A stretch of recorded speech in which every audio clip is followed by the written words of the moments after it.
planning on filming a video today. What I was planning on doing was coming down into my workspace, plan out my next upcycle video and the outfit I want to wear while I'm filming it. And so I started putting some things together and I thought, boy, this might turn out kind of cute. So why not do a video on it? And that's what we're doing. I'm upcycling 2 upcycles. And so here is one. So I have this pretty blouse and I have a tutorial, a video for that. I'll put the link down in my description. And I have this lacy duster. That was a fun, easy upcycle. I'll put a link down in my description for that DIY as well. And then I have a lace thrifted skirt. Now, that might be kind of hard for you to find if you want to sort of replicate this outfit. But, you know, just something flowy. It could be linen or chiffon, something like that. Thank you so much for joining me. Let's get right to it. I'm going to start with the skirt. I want to add some details at the bottom and I want to cut it into a high-low design. Here's my skirt. I took the lining and moved it up and out of the way. This is the front. Now I am going to line up the side seams nicely so that I can cut my high-low design. So here are my side seams.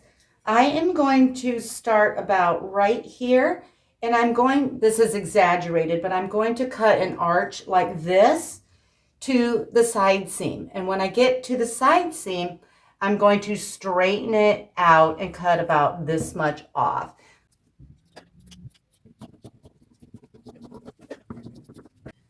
Now I have a long piece of lace that I cut from a tablecloth. It's about 5 inches wide. And that will be my ruffle at the bottom of the skirt. A good rule of thumb is I want this double the circumference of the bottom of my skirt. And I have plenty. I can add more if I need to. Here is the side seam of my skirt, and I'm going to start there. I'm going to take my lace piece, overlap right on top, about 1/2 inch, and start at the side seam. And I won't start at the very end of my piece of lace. I'm going to start about 1.5 inches in, so I have a flap to sew it to when I get back around. And as I go, I will just do some pinch pleating. Go about every 1.5 inches, overlap it on itself about 1/2 inch, or however you want. If you want bigger ruffles, overlap it even more. I am using pink thread because I'm going to dye this pink, and a zigzag stitch, my largest zigzag stitch.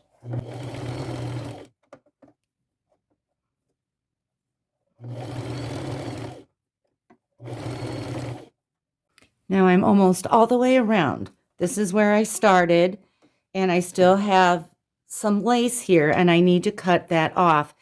And I need to cut it off and sew it to this piece. So I'm just going to kind of eyeball where I need to cut this off, keeping in mind that I want to make another little pleat or two.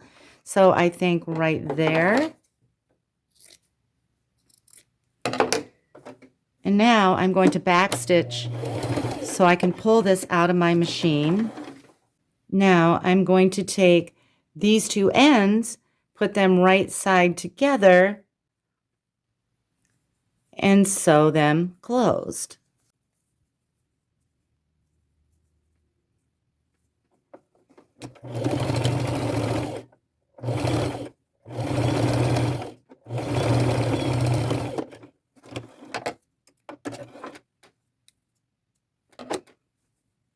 Now, my ruffle is sewn closed, but I still have a gap right here, and I just need to put it back in my machine. Go over top of where I just left off, and continue sewing until my gap is closed.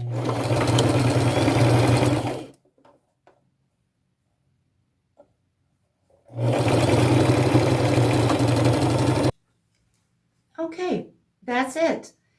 Mainly I wanted to shorten it because it was dragging the floor and I was stepping on it. But I think the high-low design and that little ruffle is just the perfect little detail for this outfit. Now I'm just going to add a few more details to this top. First thing, I'm just going to turn it inside out. Now I have a stitch line right here because when I did the original upcycle, I sewed some lace in the center on the front. Now I am going to that stitch line and I'm marking over with my ruler and my tailor's chalk 2.5 inches, and I'm making dashes to this side, and I'm going to do the exact same thing on this side.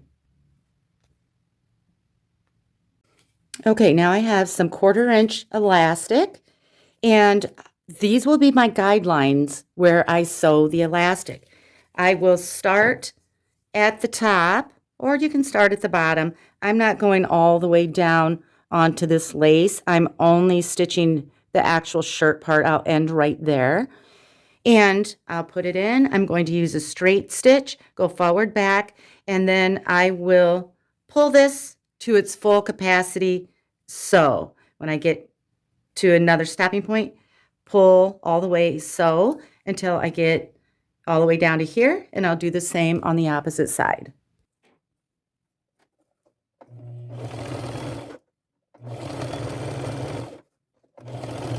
Here are the 2 pieces of elastic I just sewed.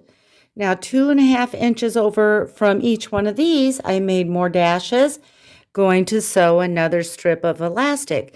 Now I could have done this first, but this is an afterthought. I'm just sort of winging it, having fun, seeing what I like. Okay, that's what that's looking like from the front. So I cut 2 more strips from that tablecloth, and this is actually the hem of it, and it's about 1 inch wide. It varies in different areas. One is 75 inches long and one is 44. Now, here's the short one, the 44 inches. I'm going to find the center, and I did. That's right here. And I am going to lay it over the bottom of the outside zigzag that we did, and just lay it right at the bottom on the center.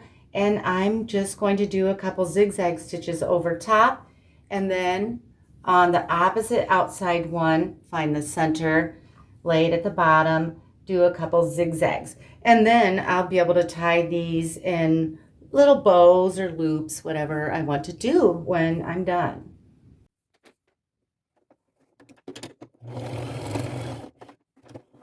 Okay, here are my 2 ties. Now the short one, I'm going to tie into a bow.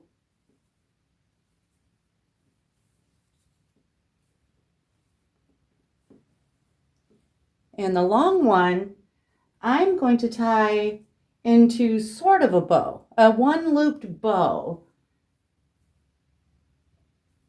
It's like I start making a bow and then I pull one all the way through.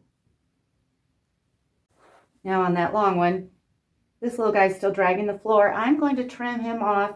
Here's one end. I'm going lower than that and just cut. So I have some nice fringes.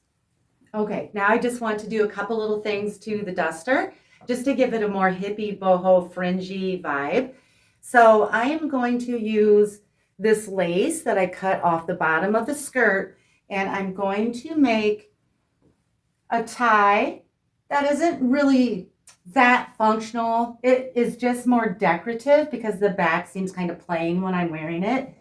And I also want to do a couple little fringes, one on each sleeve, just kind of another one loop type bow I think I'll do. Okay, I'm going to start with a tie on the back. I cut 2 pieces of lace. They're each 54 inches long and 2 inches wide. Okay, so here's my duster. Here's the armpit and the arm. I am going to sew my strips 1 inch under the armpit, and I am going to use a zigzag stitch, and I'm going to lay it on this seam. Now you can seam rip your seam, but I have a lot going on here. I don't want to do that, but you can seam rip that, slide it in and sew it from the inside, but this is how I'm going to do it.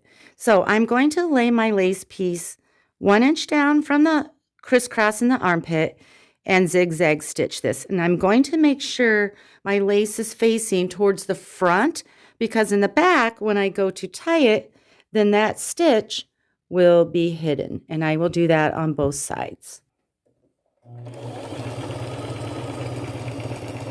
Okay, there's my tie. And I just did sort of a big loose bow in the back. Okay, so now I put the duster on. There's my tie. And I took 2 pins and I marked where I want my fringes. Now 1 pin is right here. I just kind of want it on the front of the arm. And I have 1 right here. And I cut out 2 more pieces of lace. They'll probably be too long, but they are 54 inches long and about 3/4 of an inch wide. I can always trim those. Now I'm going to sew this fringe on pretty much the same way. Here is my pin right at the top of this piece of lace. I will find the center of this strip, lay it right where that pin is, and right down the center here, I'll run a couple zigzag stitches so that I can tie this when I'm done. Okay, the sewing is all done.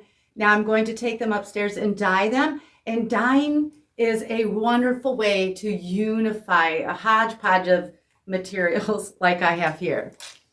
Okay, I'm going to be using Rit Dyemore Super Pink. Dyemore is for synthetic fabrics and it has to be dyed on the stove. I took a big pot and I filled it up to about here with water, and I'm bringing it to almost a boil. 200 degrees is the ideal temperature. And I'm going to put a few pumps of dish soap in there. Now I only have about this much left of my pink, and I hope that's going to be enough, but I will add it slowly, stir it, test it with a paper towel to see what color I have. Ooh, I kind of like that. I might just add a touch more. Now it's time to add my clothes. And I rinsed these in my sink and wrung them out so that they are damp. And I'm going to stir constantly for at least half an hour. Okay, my half an hour is up. Now you can take this out, put it in your sink, and rinse until all the dye, your clothes run clear. And then wring them out. Well, I'm putting them in a bucket and I am going to cheat. I am going to put them in my washer on a rinse and spin and let the washer do all that work for me. Now I'm just going to dump my clothes in the washer. And when it's done rinsing and spinning, I will lay it over a drying rack to dry. Okay, here it is.